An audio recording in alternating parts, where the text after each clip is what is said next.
Сәлеметсіздерме? Бүгін мен сіздермен қызылшадан жасалатын өте жеңіл, қыста сақталатын салаттың рецептімен бөлісейін деп отырмын. Ол үшін бізге керек қызылша керек, қара бұрыш, қызыл бұрыш, шекер, тұз, май және де 9% уксус жуа керек. Ең алдымен қызылшамызды суға пісіріп аламыз. Табаға майымызды құйып, жуамызды саламыз да, жуамыз сарғыштанғанша араластыра отырып туырып аламыз.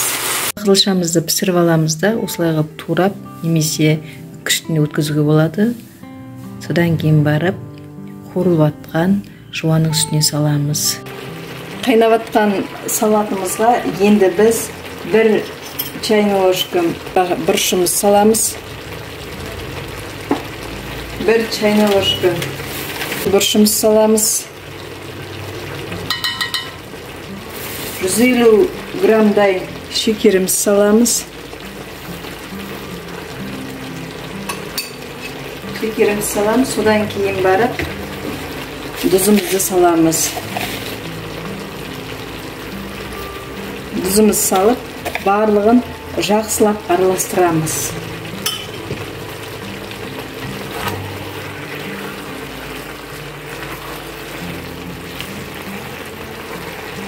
Содан кейін барып 25 минуттай қайнатамыз.